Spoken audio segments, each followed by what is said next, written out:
Rockstar Games has been hacked and their private data has been leaked. The only consequence right now? Their stock price went up. Jeez. Welcome to Inside Games Daily, the only gaming news show brave enough to wish we had secret data to leak showing how much money we're making. Unfortunately, we don't quite have that data. I mean, we could leak it, Lawrence, but it wouldn't matter. It would be very inconsequential. Yeah, where's our stock price going up? A bunch of people need to rush to our channel. Damn it. All right, well, yeah, and as you can probably hear, Bruce is still a bit under the weather, so he's trying to take it easy on the old vocal cords, but yeah. He got out of his cave to talk about GTA. So I missed doing this, so I apologize for my voice. Either way, hacking group Shiny Hunters announced that they compromised Rockstar Games on their website on April 11th, as reported by HackRead and the CyberSec Guru. Yeah, the demands are real simple, quote, pay or leak, with a deadline of April 14th. Yeah, the brief announcement concludes with a mild threat reading, make the right decision. Don't be the next headline. And, based on the fact that we're reporting on it today, the headline there, it's pretty clear that Rockstar Games did not pony up the money. And I think that was good for them, actually. The security breach occurred thanks to a previous security breach with the cloud analytics software Anodot. Shiny Hunters reportedly obtained authentication tokens from Anodot and used those to access Snowflake cloud data storage as legitimate users. Wow. I don't know why, but yeah, a cyber heist scooping up a bunch of tokens and then cashing those in to access a database just to get sales numbers. What a world we live in. And that's very cyberpunk. Rockstar confirmed the data breach in a statement to Kotaku on the same day, downplaying the severity of the incident. Yeah. The statement describes that the hackers accessed, quote, a limited amount of non-material company information, and that the incident, quote, has no impact on our organization or players. And they were right, actually, because the deadline has come and gone. And Shiny Hunters made good on their threat yesterday. Yes, but unlike the massive GTA 6 hack back in 2022, this one's a lot less revealing. The spiciest info released is mostly to do with the performance of GTA Online and Red Dead Online. And it's impressive, to say the least. Yes, very shiny, eh? It's like if your nudes leak, but it turns out you have the most breathtaking genitalia the world has ever seen. Which again, maybe we could try to do a little hack of our own, leak some pics out, raise our cloud a little bit. I'm gonna have to do some photoshopping first before we do that. We'll let Claude take a pass on those. Yeah. For starters, Grand Theft Auto Online earns $1.3 million a day across Shark card sales and GTA Plus memberships. Every single day, just ka-ching, ka-ching, ka-ching, man.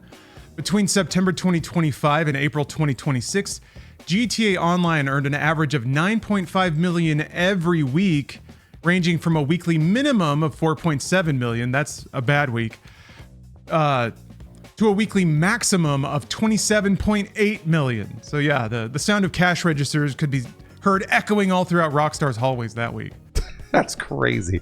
GTA Online also has a weekly average of just under 10 million players, with around 400,000 of those being paying users. So they're people that come in and actually spend money. Yeah, it seems like, I don't know what the ratio is on typical free-to-play games or anything like that, but that seems like a pretty healthy number. What is that, like 5%? Yeah. The platform breakdown of GTA Online users is pretty interesting as well. The majority of sales and players are on PlayStation 5, which has 3.4 million weekly users and just under 4.5 million in weekly earnings. And 30% of that goes right to Sony, so I'm sure they're very happy about that. Oh, it's true. This was kind of fun. PlayStation 4 is in second place here in terms of player activity with 1.8 million weekly users. I believe that.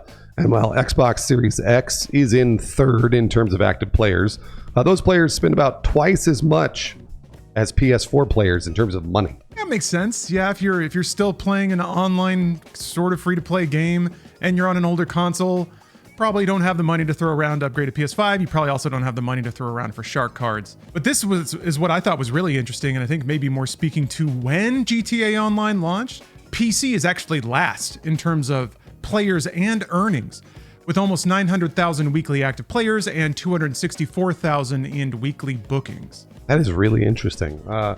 The leaked data also breaks down revenue by world region, but those results aren't super surprising. The United States is the top earner, followed by the United Kingdom, and then Germany and Australia. Yeah, so it loosely follows revenue by all video games by region, US, then Europe, and Australia, Canada was down in there. And now for the biggest number of them all. GTA Online has earned almost $5 billion total since its launch in 2014.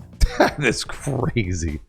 Jeez, dude. Tweaktown's Derek Strickland offers a word of caution regarding these numbers. They haven't been confirmed by Rockstar and actually differ from the official documents released by Take-Two. So it's possible these figures are not accurate. Yeah, which implies a whole other weird series of events. Did Shiny Hunters make up a bunch of data and leak it just to prove that they supposedly had this data? Maybe they were bluffing the whole time. Shiny Hunters has done this a lot. They're a pretty notorious and well-known data ransoming group. So I don't think they would. Maybe it's just that these figures differ from official reports for some reason. On that note, Strickland references his own reporting in claiming that the Grand Theft Auto franchise itself, the whole thing, has made over $10 billion since the launch of GTA 5, but that would include sales of GTA 5, whereas $5 billion is just GTA Online. 50% of revenue comes from their online. That's wild. That is wild. Yeah, that's extremely wild, and kind of makes sense why Rockstar has done very little else aside from operate GTA Online and, of course, launch Red Dead Redemption 2. And speaking of, the leak also contains some earnings for Red Dead Online, but that service is really just a fraction of GTA Online in terms of playership and revenue. Yeah, Red Dead Online earned an average weekly revenue of $500,000 from June 2024 to April 2026. That's about a 20th of GTA Online's weekly revenue of almost $10 million. Yeah, RDO's other stats are likewise just a fraction of GTA Online's.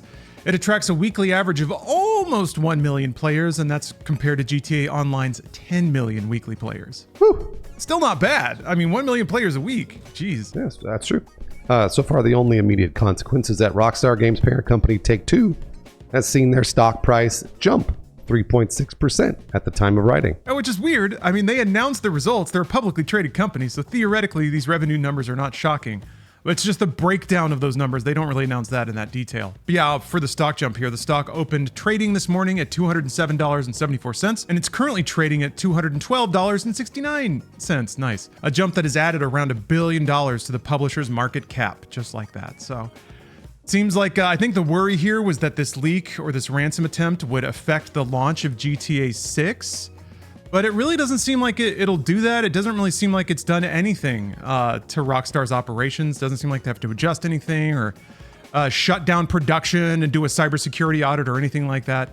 Just an unfortunate choice of software partners and an unfortunate data breach. So you're gonna have to struggle with me with my voice here for a second, but there's a reason we always talk about like Valve. And they don't ever want to make another game because they have Steam, right? And Steam just brings in money all the time, just constant money. For basically nothing, for server maintenance, and then also percentages on every game sales. So it's like Valve is never going to make Half-Life 3 or whatever, Portal 3. They don't need to. They have this insane amount of cash coming in every single day, and it's the same with GTA. And Lawrence and I were talking about this before the episode. Lawrence was like, "We're lucky that we got GTA 6," and to a lesser extent, I believe that, but also.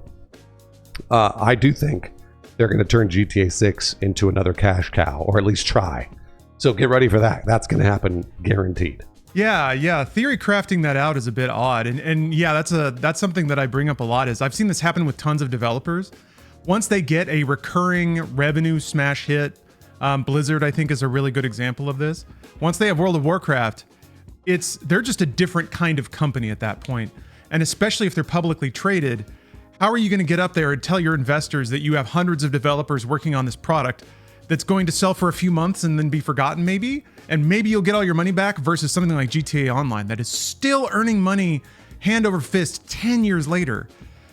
And I think this also explains why so many companies have rushed to try to get their version of that. Because it's kind of worth it. You know, they're not ignorant. They know that there's tons of competition out there. But if you can be the one winner, you're set for decades and you have a business legacy that's been established forever. The flip side of that, the thing we can be appreciative of is that, yeah, we are kind of lucky that Rockstar chose to make GTA 6. Now, granted, GTA is a huge franchise. Of course, it's going to sell a lot and probably be worth it in that context. But when you look at something like Valve, you know, the only games that they tend to want to make now are the ones that will turn into an ongoing service.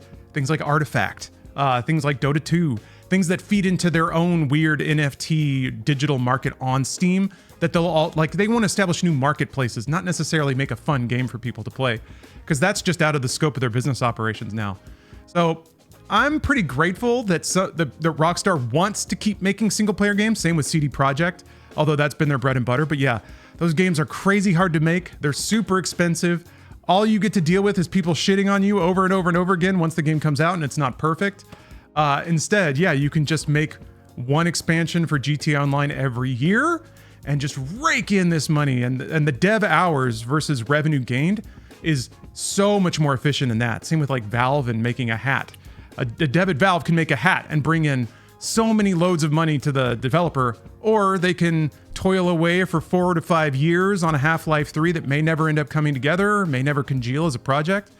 It's a pretty easy choice when you think about it that way, if you're only going by the money. All right, well, don't you worry, Lawrence. They're going to be selling shark cards for GTA 6, GTA Online V2 for the next 15 years. So, Lawrence, you'll be able to give them your money. Don't worry, I promise. They're going to take your money. I'm kind of looking forward to it. Yeah, what's that going to look like? Rockstar hasn't said a thing about any kind of successor to GTA Online.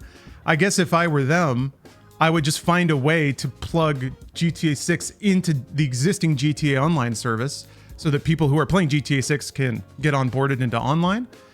And then maybe, and this is I'm making this up out of the blue, but maybe they add Vice City to GTA Online, so it's both, and it's a concurrently existing ecosystem. I know that they just rolled out GTA 5 Enhanced.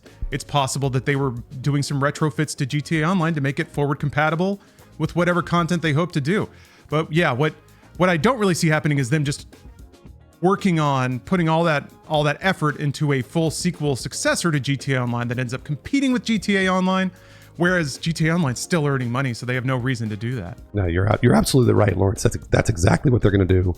And it's funny because I don't really have any counterpoints to this, because that's what's going to happen. They're going to sell it across 3 different console generations.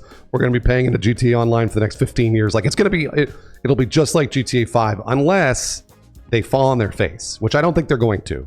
I really don't. I think Rockstar knows how to do this, but it's a possibility. And I promise you, everybody's gunning for the number one. Every single reviewer, every single social media commentator, they want to see GTA 6 fail. I just don't think it's going to happen. I don't either. I don't know. They're launching on limited platforms. They're giving themselves plenty of time, and they have the bankroll to take all the time they need. So people are still playing GTA Online, still spending money on it. They're under no rush and they're under no pressure. So what's weird to think back as the rickety launch that GTA Online had back in 2014, man, that was messy. So who knows if we're going to go through similar growing pains. I wonder if people would be as patient now as they were back then. Because there's so much more competition now. Yeah, if they whiff it, then they're in trouble. But I think if they can maintain that continuity, if they have their 10 million players roll into this new version of GTA Online with new ways to pay, then they've nailed it. I remember that was kind of the concern with the Switch 2. Nintendo wanted to keep all their engaged Switch customers just rolling into this new platform, potentially buying even more games, but they needed to make sure that everyone had their economy, their ecosystem, their digital library followed them. I could see similar concerns with GTA Online. People have their outfits, their money, their cars, their planes, their mobile battle stations, their fucking orbital laser cannons. GTA Online's weird. But yeah, if you can propose to people that they get to keep all that, and then also here's all this new stuff, I think it's going to surge ahead, and we'll have another 10 years of GTA Online. One of the things that's really bad news for us as PC players, PC was last in how many people are playing GTA Online. That means the PC version of GTA 6, that ain't coming out for a while. We're going to be waiting probably till 2028 for that. Damn it. God damn it. Yeah, it's a different ecosystem now, though. PC was not where it is now in 2014, and there's a reason it was the last platform. I think they made their choices wisely based on how their own business operates, and it makes sense to me, even though it's a bit surprising that GTA Online's PC playership and revenue is so low. But I do think that they have a massive opportunity now in 2026, or yeah, like you said, 2028, to bite off entirely new audiences and get them into GTA Online. There's a wealth of players in China that are looking for games like this, and a lot of the massively online multiplayer games are finding new audiences there. I don't think they'll be as delighted to run around American cities. There seems to be a much more a preference toward traditional Chinese cultural values in Chinese games that hit, like Black Myth Wukong. I think there was a free-to-play MMO that grabbed like 10 million players in its first weekend. I can't remember the name of it, but there's still success stories out there. So I do think still, though, Rockstar can afford to take their time. But goddamn, if they can, in addition to PlayStation being such a banner platform for them, if they can develop PC as well, oh my gosh, they're never going to make anything else. And you know what? I think I can be happy with that. Let other developers make all the other games, as long as Rockstar does such a great job making GTA. But the jury's out on that. We haven't played it yet. We're looking forward to it. But on that note, it's making me a little nostalgic. Thank you very much for watching Inside Games here. Hey, we remember covering GTA 5 a billion years ago. So we're grateful to still be in the game and talking about gaming stuff by the time GTA 6 finally gets here. And it's your support that keeps us going, keeps us doing this. So thank you very much for watching. Consider subscribing to the channel or recommending the show to a friend if you haven't done that yet. And if you have and you still want to help us out, check out our Patreon. We post everything there for free. Free memes every day, something for the whole family to enjoy. We'd like to shout out some of our Patreon supporters right now. So thank you very much. Liger Zero Panzer, Bellinghieri, Versalite, George the Beer Villain, and UESC Battleroid. We'll see you in Vice City in 2030 or whenever it comes to PC.